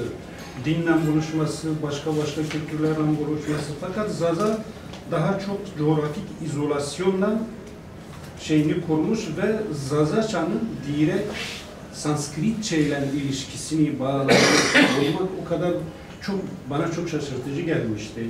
O yüzden yani farklı halklar, farklı milletler derken yani bence bu kültürel forma çok dikkat etmek lazım. Yani siyasi olarak, siyasi tarih bakımında bir Zaza ile bir kurmancı birbirinden ayırt etmek mümkün değil. Eğer öyleyse hakikaten bu zazalar kurmancıların başına iş açmış. Bütün bu isyanlar bunlar çıkarmış. Bize teşekkür borçlusunuz. Evet, teşekkür ederim. Buyurun hocam. Şimdi orada sorun şu. Lehçeler eğer bir halk topluluğu tarafından konuşuluyorsa onların bir halk gerçekliği var. Bu halk Hocam eksik kaldığı bir noktayı da tamamlamak istiyorum. Bakın ben şahsen Kürtlerin kaç tane dili olursa olsun bir yazarın, roman yazarken, öykü yazarken oradaki lehçesinin korumasından yanayım. Yani Kürtçe, Zazaca, Turanca, Buranca bunların her biri kendi yazabilir, kendi hikayesini yazabilir. Çok ayrı dil kategorisi olarak da değerlendirebiliriz. Bence hiç Kürtlerin bu konuda bir şeyi olmaması lazım. Yoktur. Bir çekincesi olmaması lazım. Doğru da değil. Yani ben de bu şekilde bakmıyorum. Republikanizm anlamında bitiyor. Hayır, ben Uludere'nin bir köyünün bir aksanın bile kaybolmasından yana değilim. Bu bir zenginliktir kalsın. doğru da orada bir sorun var. Zaza dediğiniz zaman bir tepki geliyor. Zaza dediğiniz. Yok, illaki Zaza Kürt'ü diyeceksin. Şimdi biz Özbeklere illaki Özbek Türk'ü mü diyoruz? Kırgızlara Kırgız Türk'ü demenin anlamı mı var? Kırgız. Ben Kırgız'ım ya. Ama hepsi bir lehçe. Lehçe ve Türkçe. Türkçenin Lehçeleri. Orada hiçbir dert olmuyor. Bir sorun olmamış. Türk olduklarını da kabul etmiyorlar. Bizde ayrılık, bizde ayrılık, ayrı bir hareket yaratmanın anlamı yok diyoruz. Çünkü aynı tarihsel toprakları paylaşmışsın. Dediğin gibi bir sürü yakınlık var. Yani evliliklerle beraber yakınlık var, mezhep yakınlığı var bir sürü yerde. Böyle bir yakınlığın olduğu yerde ayrı bir siyasal hareket yaratmanın anlamı, mantığı yok. Evet, zaten burada yani en temel nokta şu. Zazacılık ve Kurmancıyı Kürtlük temelinde birleştirmekte ayrı bir etnisite gibi vurgu yapmak çok rahatsız. Zaten düşman seni bölmeye çalışıyor. Sen düşman ekmeğine yağ sürmüş oluyorsun yani. Bunu engellemek için siyasal hareketlerin açıkça o halk gerçekliğini kabul etmesi ve günün birinde... Ama ayrı bir halk değil ki Zaza yani Kürt ağacının ayrı bir dalıdır yani. Ona halk denir işte. Evet. Toplumsal yaşamda toplumların... Ama etnisite olarak farklı bir ırk değil, etnisite değil Biz yani. ırktan bahsetmiyoruz. Halk, bunlar birer halktır. Örneğin size bir başka örnek vereyim. Latince'de Fransızcayla İspanyolca dediğimiz dil arasında kalan Katalan dili var. Değil mi? Katalanlar Fransız mı? Kastilla dili. İspanyol dediğimiz Kastilla dili. Evet. Şimdi Katalanlar ne biz Fransızız der ne de biz Kastilla diliyiz der. Katalanız. Ama dil konusunda baktığınız zaman gramatikal olarak, kelime haznesi olarak çok da birbirine benzeyen şeyleri var.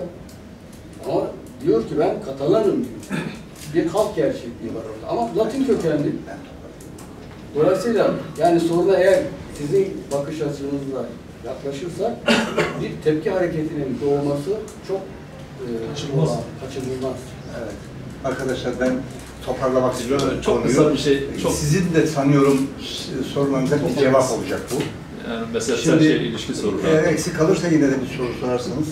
Şimdi bir defa Selahaddin Eyyubi Divin Kürtlerindendir. Yani Kafkasya Kürdistan'ın Kürtlerindendir Selahaddin Eyyubi. Bunu düzeltmemiz lazım. Hakkari Kürtlerinden değil.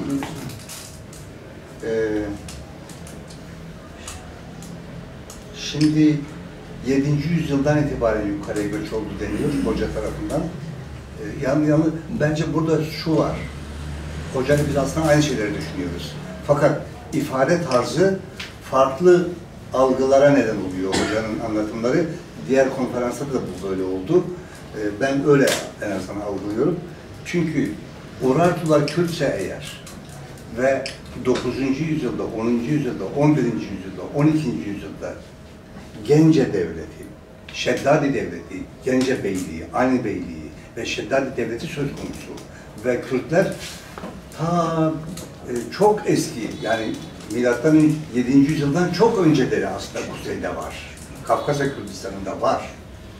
Şeyde de var, Kuzey Kürdistan'da var. Ancak hocanın o 9. yüzyıldan itibaren Arap saldırıları sonucu bir akın daha geldi. Eklendi yani. Yani Kürtler yoktu, sonra Kürtler geldi algısı oluştu. Bu yanlış. Yani Kürtler vardı. Kafkasya Kürdistan'da Kürtler vardı, Kuzey Kürdistan'da Kürtler vardı ve yoğunluktaydılar. Ancak Osmanlı Rus saldırılarına karşı ve İran saldırılarına karşı güneydeki güçsüz kaldığı noktalarda güneydeki Kürt aşiretlerini yukarıya çekti. Mesela bizim aşiretimiz de aynıdır.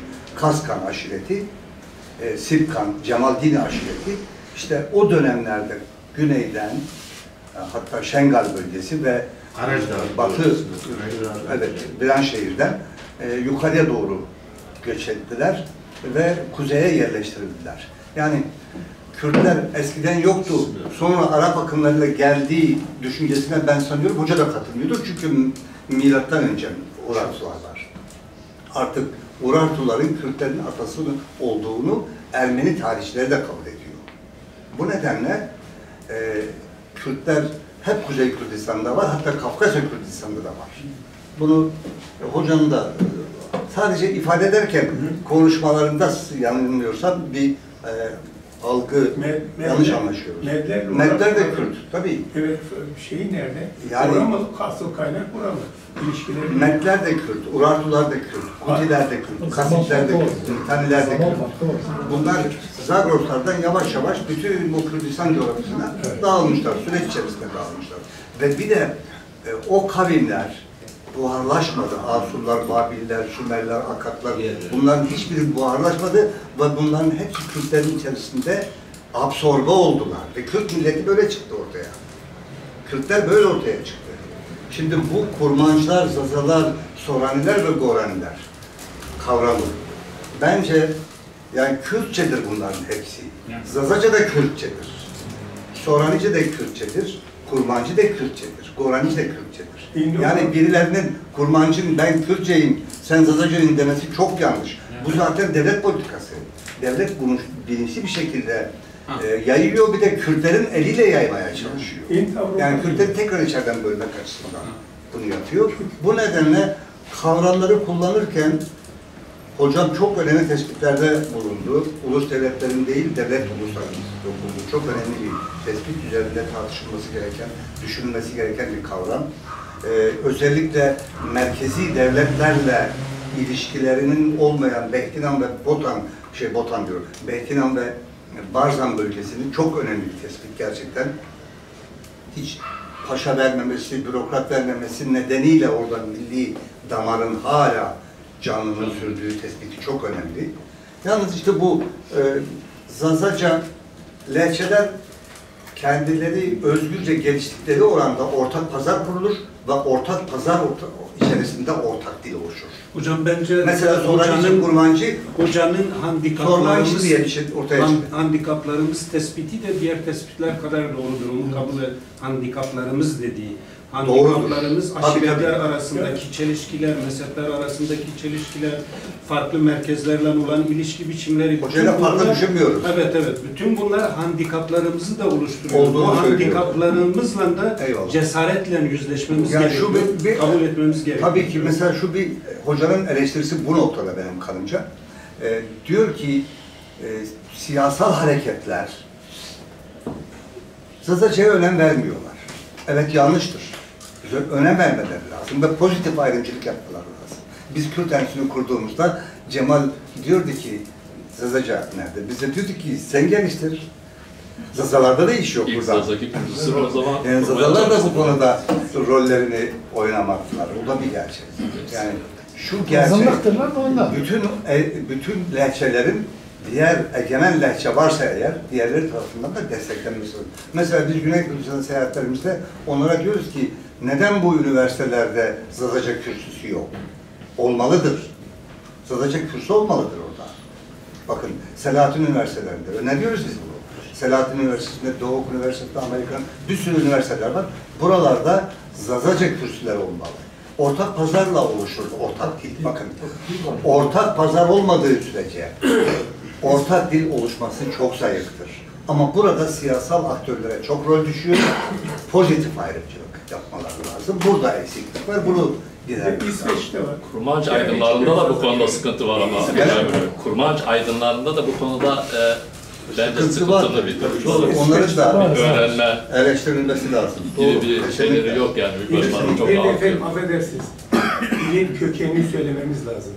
Hint Hint Avrupa Avrupa Dil dilleri grubundandır. Bu arasında kadar girer basit tabii. ve Farsçayla da aynı Akraba. kökten gelir. Akraba. Onun dili hakkında hiç kimse bir şey diyemez.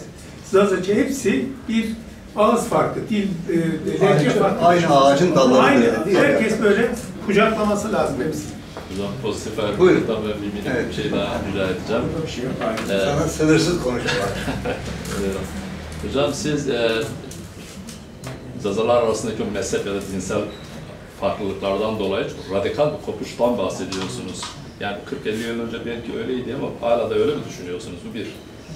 Yani Dersim, işte Diyarbakır vesaire Sünni Aleviler arasındaki o radikal kopuş olduğundan bahsettiniz bir yazınızda, ben öyle hatırlıyorum. Bir de bu Deylem teorisinden bir netlik var mı? Yani işte sizden dediğiniz Kürtler kuzeye gelirken Deylem teorisi üzerinden Zazalar diğer taraftan. Yani buradan bir Deylem teorisi söyledim, komşuluk duruyor. Bu konuda daha bir net bir şey söyleyebilir misiniz? Birinci sorunun Son bir şey, çok özür dilerim.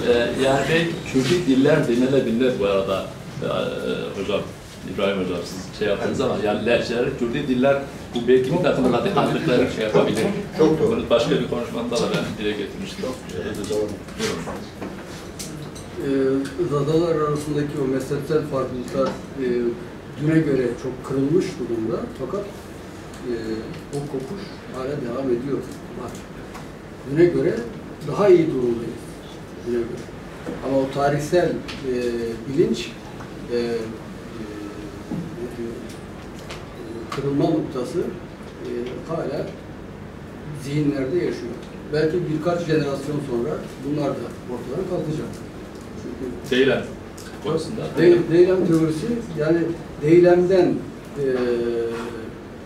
insanların Dersim dediğimiz coğrafyaya gelmeleri süreci bu Moğol akınları ve Selçuklu akınlarıyla beraber bölgede İslamileştirme seferlerinin başlaması, bir Arap akınları oldu. Hazreti Ömer'den beri o bölgeye 17 kez akın yapıldı. Fakat İslami gelenek tutmadı orada. Bunlar hala eski dinleriyle yaşadılar. Ancak Selçuklular İslam olduktan sonra, İslam'ı kabul ettikten sonra ve arkasından Moğolların gelmesi, ancak Hülagü Han zamanında o bölge tamamen işgal edilebildi. Hasan Sabbah'ın Alamut Kalesi de o zaman yıkıldı. O dönemde Deylem bölgesi yaşanmaz bir duruma geldi. Ondan sonra işte Erzurum üzerinden Dersim dediğimiz o günkü coğrafya. O günkü coğrafya işte bu Malatya'nın bir kısmını dağların Sivas'ın alan Kapsayan bir Bingöl'ü de içine alan bir coğrafya, geniş bir coğrafya. Bu coğrafyada şeyler yaşanıyor. Pavlusçular yaşıyor. Yani Deylem'den gelenler tesadüfi olarak bu bölgeye gelmediler. O bölgede Hristiyan Pavlusçular, yani Mani dininin köklerini yaşatan, Hristiyanlık içinde yaşatan Pavlusçular olduğu için Deylem'dekiler de oraya geldiler. Yoksa Deylem bölgesi dağıyla, deniziyle, tarımıyla çok zengin bir ülke. Çok zengin bir bölge. O bölgeyi hangi nedenlerle terk etmiş olabilirler bu insanlar?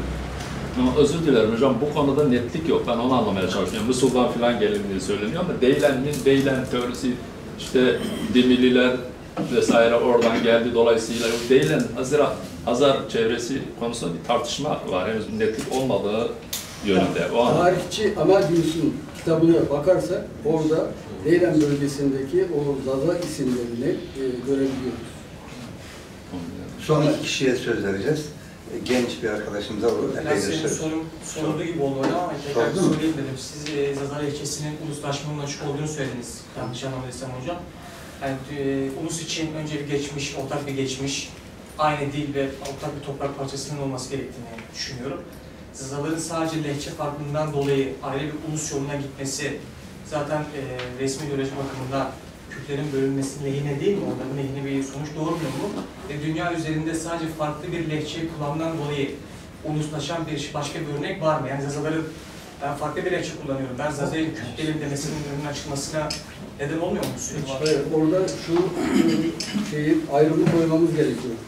Sadece lehçe üzerinden değil elbette, sosyoekonomik ilişkiler bağlamında da olması gerekir. Yani ekonomik ilişkilerde bir ortaklık gerekiyor ki uluslaşma aşamasına geçebilsinler. Yoksa halk olarak kalacaklar. Zaten hoca ama dil olarak da yaşamaları gerekiyor. lehçe olarak, dil olarak değil de lehçe olarak. Bu kavramı bence dikkatlice kullanmak gerekiyor hocam. Diller dedik, ona evet dediniz. Ama maalesef dil eninde sonunda ona dil diyeceğiz. Başka çaresi yok. Lehçeler de dil zaten. Lehçeler de dil. Ayrı bir dil değil ama. Ayrıştırıcı olur. Azar. Hocam, çok basit bir şey soracağım. Zerdeşt mi, Zerdüşt mü? Zerdüşt diyelim, ne anlamıyor? Ne istiyorsan öyle söyle. Yok. Yani hangi dille konuştuğunuza bağlı. O zaman en bilgisayarda elma diyelim. Elma bilgisayar diyelim. Bilmem. Yani zerdüş çok önemli. Ama çok önemli. Mao Zedong o jargonu iyi kullanmak gerekiyor. İçine sindiriyor. Evet. Bu arada kısa bir şey söyleyeyim Zazalarla ilgili. Ahmet Kapatacağız Zeki'ye göre Zazalar 4000 yıl önce Aras Nehri ile Hazar Denizi arasındaki bölgede aşağıya inmişler. Başka bir yazarın söylediğine göre Moğollara karşı Gilan'da, Mazenderan'da, Gülistan'da bütün kaleleri savunanların Zaza kökenli insanlar olduğu, cesur oldukları, Moğollara karşı koyduklarını söylüyor. Moğollar en sonunda bunları hileyle zapt ediyor bu kaleleri. İkinci bir not. Üçüncüsü, ister Zaza meselesi olsun veya başka bir mesele olsun, meselelere ideolojik ve politik yaklaşılmaması gerekiyor. Şimdi fizyolojik olarak bir Zaza'yla ben köken olarak Zaza'yım ama 500 sene önce Zaza bölgesinde Kırdas bölgesine gelmiş bir adamım. Fizyolojik olarak Zazalarla Kırdaslar arasında farklılıklar var. Mesela diyelim ki sizin söylediğiniz gibi ideolojik ve politik yaklaşım gösterdiğimiz zaman sizin söyledikleriniz doğrudur.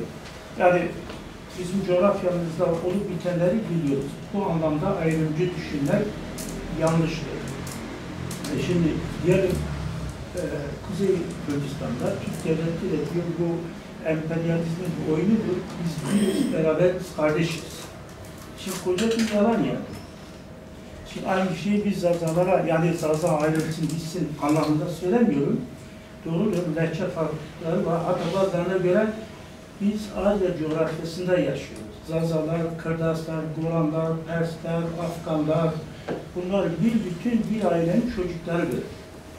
Bence bu tez daha doğrudur.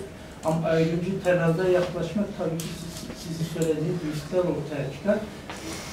Ama ideolojik ve politik olarak şeylere yaklaşmak yanlış bir şey yani.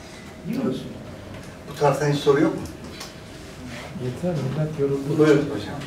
Hocam, asıl konferansınızın en önemli açılımlarından biri Kürtlerin tarihsel metodolojiye bakış açısıyla ilgili. Yani benim en çok dikkatimi çeken yanlışlara çok somut bir şekilde değindiniz. Olması gereken nedir? Kürtlerin tarihsel metodolojiye yaklaşımı nasıl olmalı? Bağımsızlık ve kendi ulusal devletlerini kurmada bu metodolojinin nasıl çalışması, siyasal örgütlerin buna nasıl adapte olması gerektiği konusunda görüşlerinizi ifade. Bunu siyasal örgütlere bırakırsak yandık. Bunu yapacak olan işte Sayın İsmail Beşikçi Vakfı'dır, vakıflardır şu anda. akademileri zorlamamız gerekiyor. Geçmişe göre çok avantajlı durumdayız ama akademilerde de çalışma ne kadar bilimsel olur o konuda bir şey diyemiyorum. Fakat böyle vakıflar aracılığıyla o kaynakların doğru dürüst layıkıyla değerlendirilmesi gerekiyor. Entelejansiyası oluşması lazım. Kürtlerin entelejansiyası. Bir şey söyleyeceğim. Bir şey söyleyeceğim. Son olarak Hiç bunun önüne hiçbir şey geçmemiştir. Tek çözüm Marksizm'dedir. Onu geçemez. Arkadaşlar. Geçemezsen onlar üzerinde düşünen tartışalım. Ama onun üzerinde hiç geçmemiş. Yani emperyalizm ortadayken, kapitalizm ortadayken bu işleri kolay çözemeyeceğiz. Ama en ideal çözüm halkların kardeşliği. Bütün o diğer o emperyalist etkenleri silmek. O da kapitalizme karşı olmadan emperyalizme karşı olamıyorsunuz. Bunu iyi bilelim. Peki, çok teşekkür ederiz. Ünlü devrimciler çok teşekkür ederiz. Çok sağ olun. Buyurun Hüseyin. Son söz. Başka yok. Hasan Hocam hoş geldiniz. Hoş bulduk. Nasılsınız? Tamam, şimdi hocam burada siz 6 maddeden bahsettiniz. 6 kategori. Yani benim tespitimde noktamda 6 kategori yaptınız. Fakat mesela bu kategorileri mevcut tarihsel metinler ve olgularla hesaplaştırmadık daha. Yani bizim elimizde bir bilgi var, yani ansiklopedik bilgi, demin tartışıldı. Mesela örnek verelim. Deylen ve Zaza meselesi elimizde en eski metin Abdülrezzak Denabi'nin metnidir. Şimdi bu Süleymaniye'dir ve babası tarafından İran'a rehine verilmiş bir şahsiyet. Şeref Han gibidir. Şeref Han, Şemseddin oğlu Rüstem, yani Şeref Han'ı getirip Şah'a teslim ediyor 9 yaşında ve Şerefname Şah'ın denetimli yazılmış bir metindir. Bu elimizde var. Artı Denabil meselesi de yine Abdülrezzak Denabil, yani deylem kavramı orada geçiyor. O da yine Şah'ın denetimli yazılmış bir metindir. Bunu yazma nüshası tarih olarak söyler misiniz? Tarih hocam 1500. Evet. Abdülrezzak Denabil rehine verilmiştir. Şimdi bu metinlerle biz metodolojik olarak, benim hocamın dediği gibi karşılaştırmalı bir hesaplaşmaya gidilmediği müddetçe biz bu ansiklopedik bilgilerle çok daha çatışacağız gibi. Dolayısıyla mesela şöyle bir soru sorulabilir, yani bu sorunun arkasında şöyle bir soru var. Yani Türkler Kürdistan'a gelip nasıl burada bir devlet olabildiler? Yani bu soruya doğru cevap verilmediği müddetçe, yani nasıl oluyor? Yani bir rivayette 400 çadırdır. Bir rivayette 24 çadırdır. Milli Eğitim 400 çadır diyor. Bu 4 çadır nasıl Kürdistan'a gelip devlet olabiliyor? Bizim ikincisi bir de hocam ekonomi ve şiddet konusunu çok değinmediniz. Mesela demin Habide'yle bahsettiniz ama hocam, mesela Köylü Hüseyin Paşa'nın Halep'teki ekonomik katkısı çok büyüktür. Yani ta Bagri'den Halep'e kadar kurmuş olduğu bir ekonomik sistem var ve bu sistem hem Ermeniler hem İran tarafından talan ediliyor. Ve bu da buna karşı olarak onu korumak için mecbur bir mukatereye giriyor. Çünkü bu ciddi bir ekonomik bir yapısı var, arşivlerin bir ekonomik yapısı var. Bu kapitalizm demesek de ciddi bir Halep'te bir nüfusu var bu insanlar. Yani Hamidi alayları öyle kenara atıp bence haksızlık yapıyoruz onlar. O da ayrı tartışma konusu olsun istiyorum hocam. Yani bu açık bir şekilde. Evet. Özellikle Hüseyin Paşa hakkında. Ki Simko aslında bu ekonomik, mesela kanuni ilişim yasağı Kürtlere yapmıştır. Yani Kürdistan pazarına yapmış bir engel. Dolayısıyla bu ekonomi ve şiddet kavramını ilişkilendirmezsek biraz sanki hocam metodolojide biraz hesaplaşma biraz olmayacak gibi yani. O zaman yeniden tartışmamız gerekiyor. Ben öyle, yani bu hocam şöyle, yani bilgilerimizin baştan sona kadar, yani konu bu zaten, yeniden tartışmak. Dolayısıyla mesela bugün hocam, yani şöyle düşünün, paramiliter yapıların, yani PYK'nin diyelim Kürtler için çok rahat hayat bulmasının kolaylığı nereden geliyor? Veya sizin tabirinizle, metninizde geçen, bence bu çok iyi bir hesaplaşmadır yani. Dolayısıyla bu hesaplaşmayı daha geniş bir şekilde yapmamız gerekiyor. Başka senin kaygılarını anlıyorum fakat Said Kürdi'nin Hamidiye alayları üzerine söylediklerini asla kabul etmiyorum. Evet, ben o konuda hocam asla. Şöyle, o şöyle istiyor. O diyor ki Kürtlerin milli bir ordusu olsun, yasallaştırılsın ve milli orduya dönüşsün diyor. Bunu tabii sadece o istemiyor. O Kürt Tamamen Terakki Cemiyeti istiyor. Dolayısıyla hani bu ayrı tartışma konusu olabilir. Bunu belki konuşabiliriz. Bu sosyolojimiz işte o nedenle bozuk. Evet, işte bunu tartışmak lazım. Bunu tartışmak lazım. Onu sizle sonra görüşelim de bir konferansta tartışalım, olur mu? Tabii. Peki, çok teşekkür ederim. Teşekkür ederim.